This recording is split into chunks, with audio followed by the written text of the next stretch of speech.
dua nabi. Jadi Ar-Rahim li anbiya'ihi wa awliyaihi, untuk para nabi dan wali. Seandainya Allah memulai surat itu pakai Ar-Rahim, maka yang dapat membaca dan menghafal Quran cuma wali-wali Allah. Itu rahasianya. Maka Allah tidak mau menggunakan itu. Allah menggunakan Ar-Rahman. Maka jangan heran, ini skenario Allah. Nanti ada orang-orang berhati buas tapi dia hafal Quran. Di dalamnya setan tapi hafal Quran. Maka digunakan Quran untuk memfatwakan hal-hal yang tidak sesuai dengan Quran. Inilah yang saya sambungkan dengan kisah pertama yang kita sebutkan. Rasulullah dibentak oleh umat. Kata orang ini, "Hai Muhammad, berbuat adillah engkau." Khalid ibn Walid melihat seperti itu, langsung menghunuskan pedangnya. Tapi Nabi mengatakan, "Tunggu, tahan wahai Khalid. Biarkan saja orang ini. Suatu saat engkau akan melihat muncul dari kelompok dia orang-orang yang yatluna ayatillahi radba." Dalam bahasa Arab kalau ada disebut yatluna ayatillah atau yaqra'una ayatillah, itu artinya yahfazun. Mereka hafal kitab Al-Quran. Radba, sangat banyak hafalannya.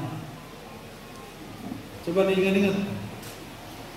Orang ini bentak Nabi, tapi dari dia ini muncul orang-orang yang hafal Quran. Pertanyaannya, mungkinkah hafal Quran tanpa ada tempat menghafal? Gak mungkin.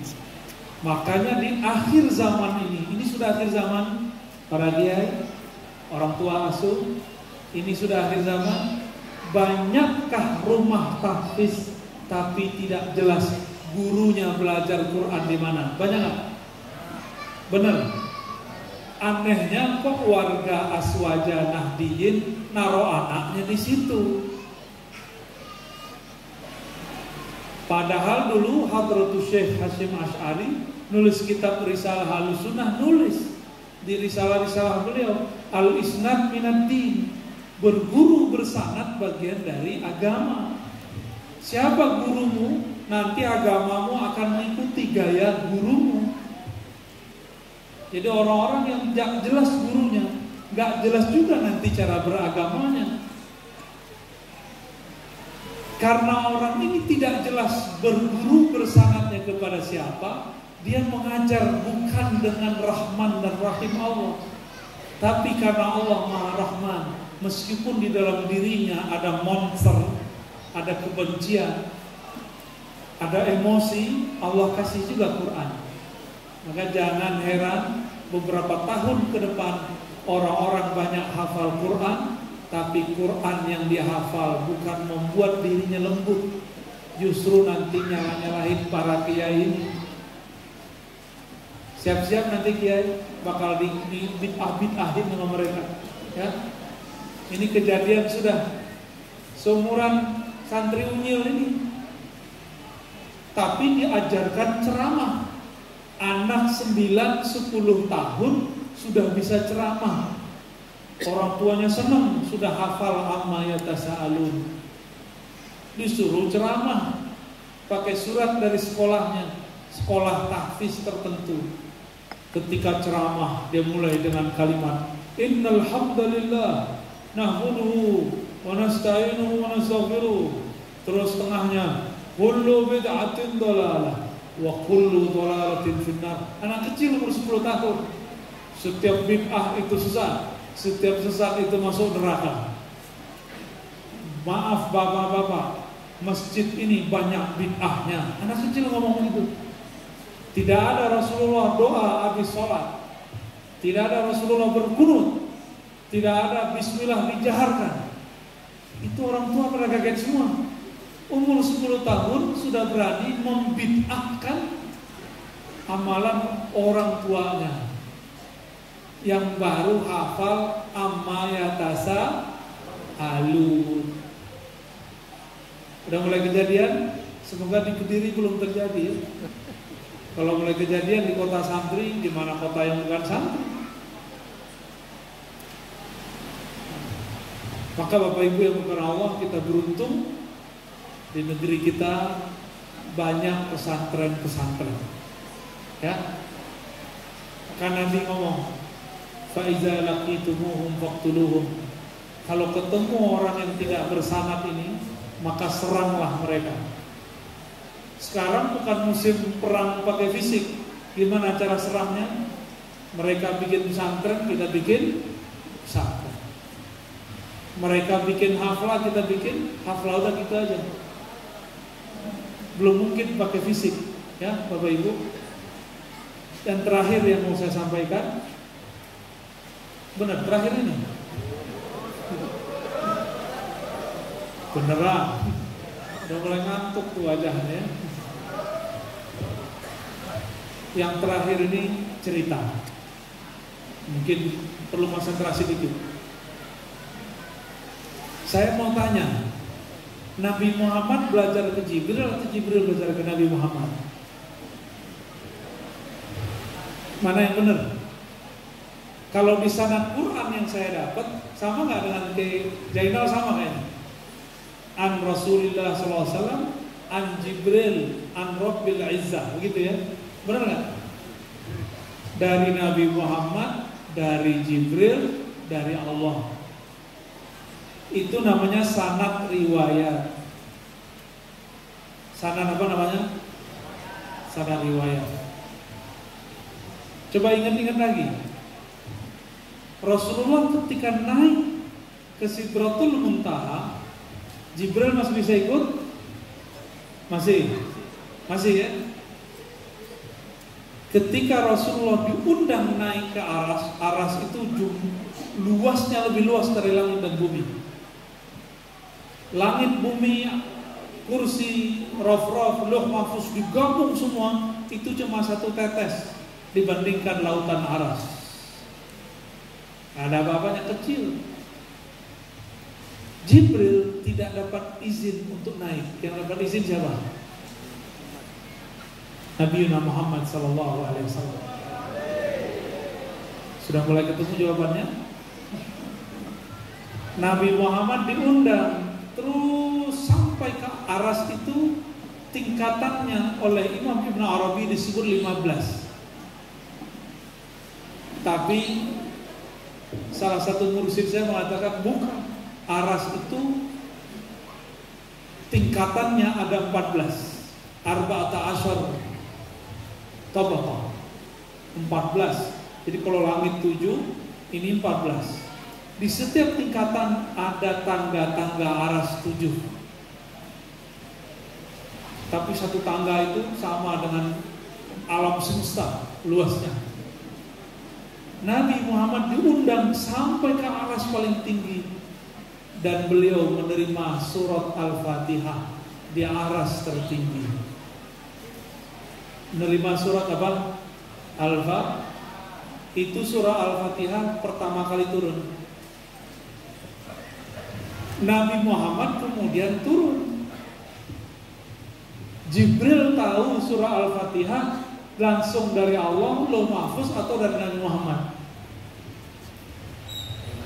Yang benar yang mana?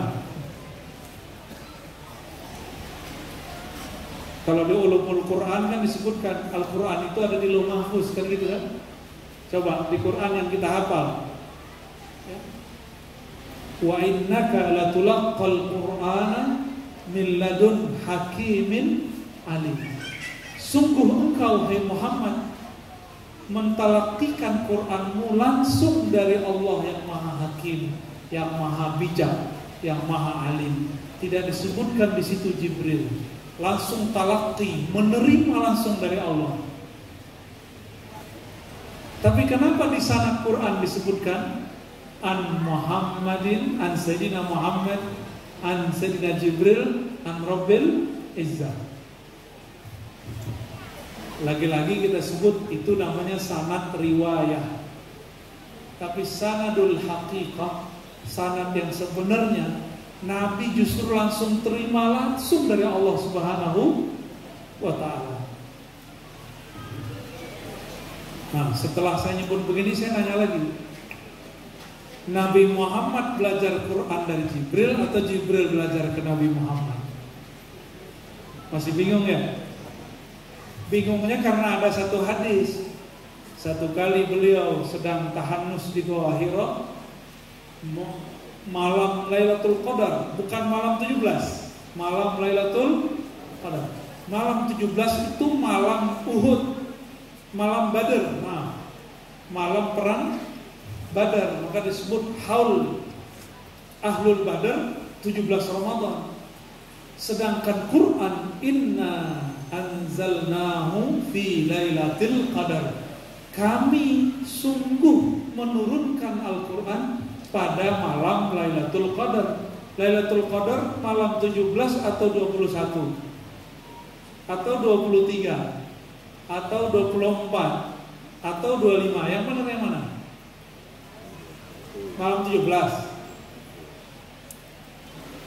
Ada nggak di fikih Lailatul Qadar malam 17? Ada nggak?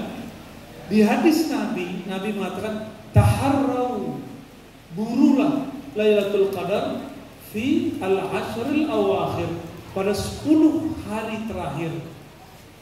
Tapi kenapa kita memperingati Quran 17 Ramadan? Inilah ambigunya. Ya? Tapi sebenarnya itu nggak salah juga. Ada rahasia lain sebenarnya. Jadi ada ayat memang turunnya nuzul Quran, tapi bukan Iqra. Iqra turunnya Lailatul Qadar.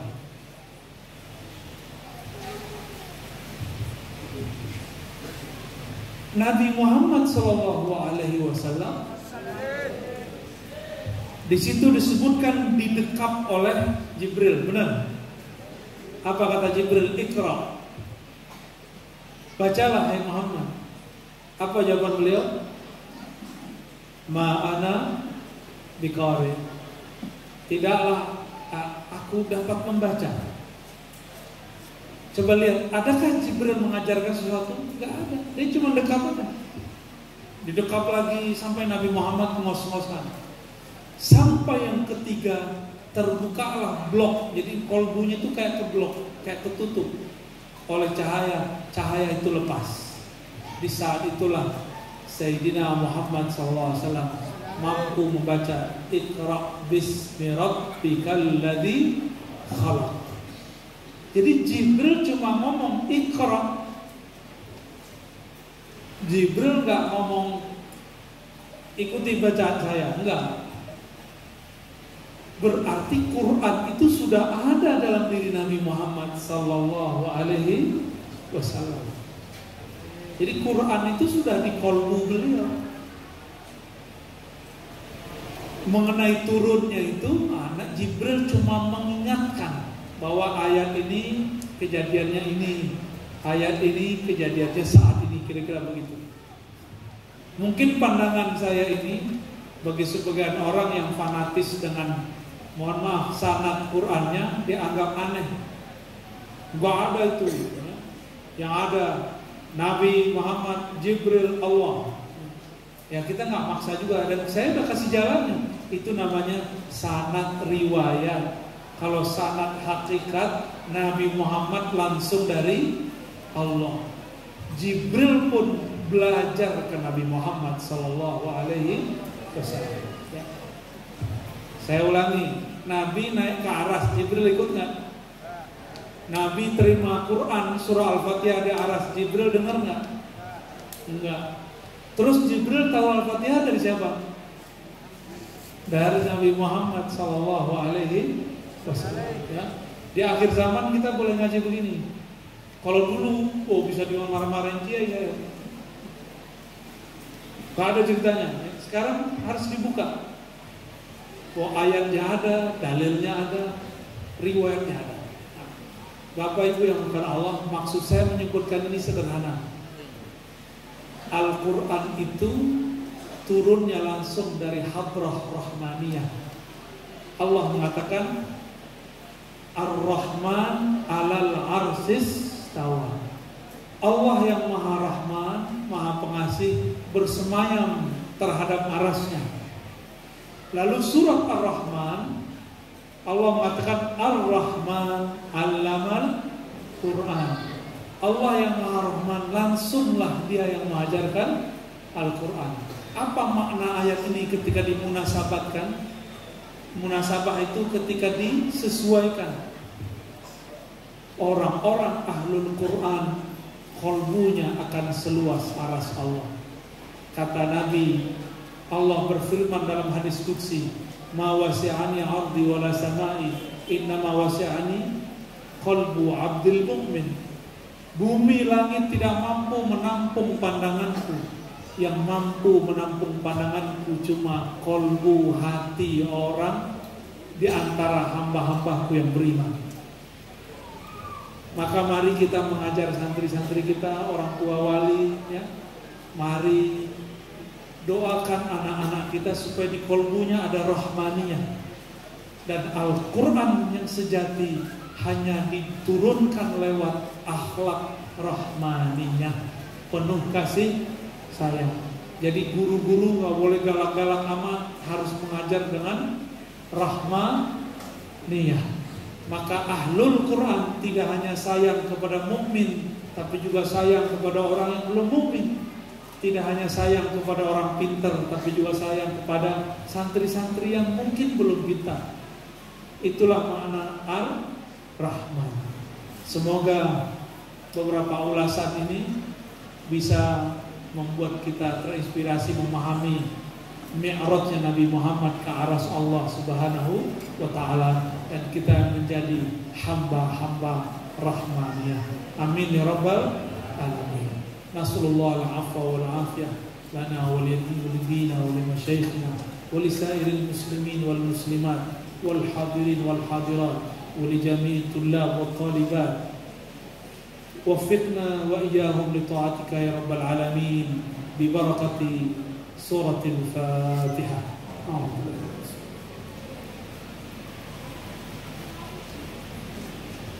Suratul ladzina an'amta 'alaihim. Wa sallallahu ala nabiyyina Muhammad. Subhanakallahumma wa bihamdika asyhadu an la ilaha illa anta astaghfiruka wa atubu ilaik. Assalamualaikum warahmatullahi wabarakatuh. Doa. Baik. Allahumma ya Rahman ya Rahim ya Karim, ya Allah ya Maha Rahman, ya man istawa ala arsyih birahmaniyati. Wahai yang bersemayam di atas arasnya dengan kasih sayangnya. Wahai yang mengajarkan Al-Quran dengan rahmannya. Irhamna warhamna al-hadirin wal hadirat. Ya Allah, sayangilah kami, sayangilah siapapun yang hadir malam ini. Allah marhamna wa masyayikhana. Ya Allah, rahmati kami, sayangi kami, dan sayangi guru-guru kami. Sayangi yang mendirikan pesantren ini. Sayangi orang-orang yang mengajar di pesantren ini. Sayangi santri-santrinya. Sayangi orang tua walinya. Allahumma ya Rahman ya Rahim ya Karim ya Azim, imla' qulubana bil yaqin. Allahumma waffiqna wa ahlana wa zurriyatina li ta'atik. Ya Allah, hanya taufik hidayahmu yang dapat membimbing kami ke jalan Engkau. Maka bimbinglah kami, keluarga kami, keturunan kami, murid-murid kami untuk menjadi taat kepada Engkau. Ya muqallibal qulub, ya Allah yang merubah hati kami. Engkaulah yang menggenggam qalbu kami. Sabbit qulubana ala dinik, tetapkan qalbu kami menjalani agama Engkau, wa ta'atik, dan taat kepada Engkau. Allahumma ij'alna min hafazil Quran. Ya Allah, jadikan kami orang-orang yang memelihara Al-Quran, memelihara adab-adab Al-Quran, memelihara pemahaman Al-Quran, memelihara sanad Al-Quran, memelihara akhlak-akhlak Al-Quran, pemahaman-pemahaman Quran. Allahumma ja'alna min ahli Al-Quran, waj'al zurriyatana min ahli Al-Quran, waj'al hadirin wal hadirat min ahli Al-Quran. Allahumma bijahil Quran wa bisirril Quran fajma' qulubana ala ma'rifatik. Ya Allah, dengan rahasia Al-Quran, maka kumpulkanlah, hadapkanlah kalbu kami menghadap kepada ma'rifat mengenal Engkau. Amin ya rabbal alamin. Rabbana atina fid dunya hasanah wa fil akhirati hasanah wa qina adzabannar. Wa sallallahu ala sayyidil wujud sayyidi ahli al-Quran sayyidina Ahmad sayyidina Muhammad wa ala alihi wal mahdi khalifatihi wa sallim walhamdulillahi rabbil alamin. Assalamualaikum warahmatullahi wabarakatuh.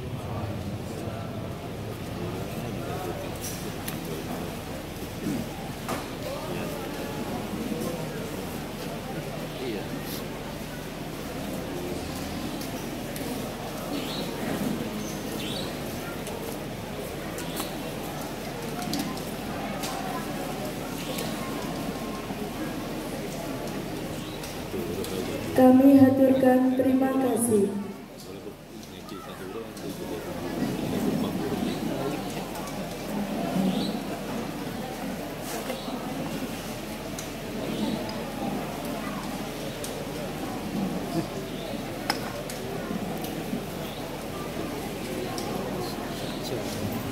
Alhamdulillah, telah sampailah kita di penghujung acara.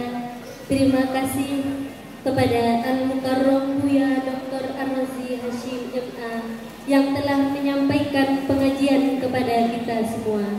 Semoga apa yang beliau sampaikan dapat bermanfaat dan berkah bagi kita semua.